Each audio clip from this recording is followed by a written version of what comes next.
Hi there, students.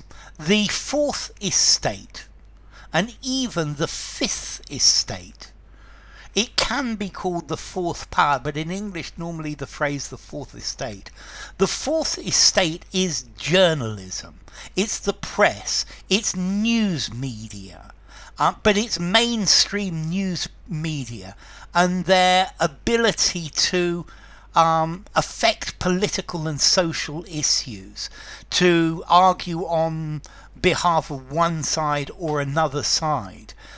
So I'm not very happy in talking to members of the Fourth Estate. Very often the Fourth Estate prints something and then everybody believes it.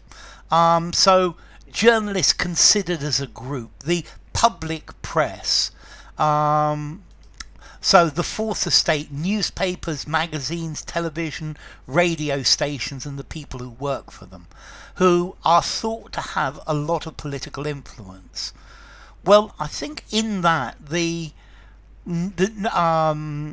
world is changing, because now the Fifth Estate is coming into its heyday.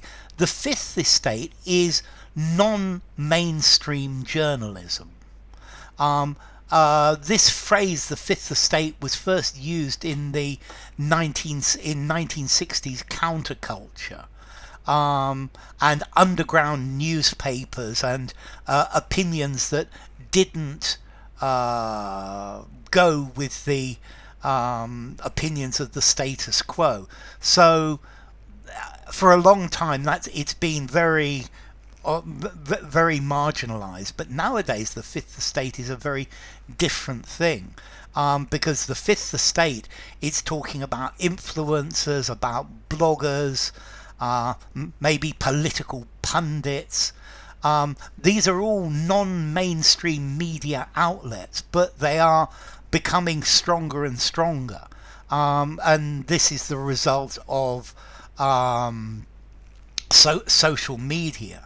So although it started in the 1950s, the Fifth Estate is now coming into its power, because they have a strong effect on society, and the power of the Fourth Estate is disappearing. So the Fourth Estate is referring to mainstream journalism, mainstream news media, mainstream television channels, mainstream newspapers, but newspapers are disappearing. Okay, so this is the idea of the Fourth Estate. The press, professional journalists, anybody would be reticent to talk to the Fourth Estate. Very often it's capitalized with a capital F and a capital E. Let's see, the idea of this is that society was made up of three estates, or this is in the past. This is, for example, the 17th century, where the three estates were the clergy, which is the church, the nobility, and the commoners. And these were the three powers, or the three parts of society, the three parts of the kingdom. And then the Fourth Estate appeared, because it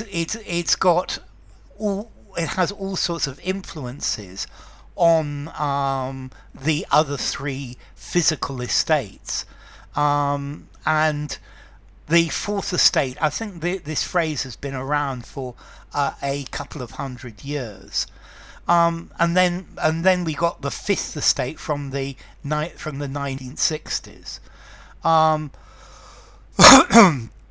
Okay, so dictators need a very harsh control over the Fourth Estate. Very often the Fourth Estate in a dictatorship work directly for the dictator. So journalists collectively are called the Fourth Estate. So one of the problems, I think, with the Fourth Estate is this conflict between money, advertising, and the truth. I mean, this is a question. Is it the Fourth Estate's obligation to print the truth, or is it the fourth estate's obligation to print what their owner wants to print? With the fifth estate, people normally say what they want to, although with people buying social media and editing it, I think there are people who are trying to control the fifth estate nowadays. So the fourth estate, the fifth estate, formality. I think I'm going to give this a 5.5 in formality, maybe a 6. I say use it informally, use it in a semi-formal conversation, semi-formal or formal writing. Would people know this? They should know this, but if they do, I'm not completely convinced. So anyway, the fourth and the fifth estate. If you enjoyed the video, give it a rating, subscribe to my channel, and I'll see you soon. Bye for now. The fourth estate and the fifth estate.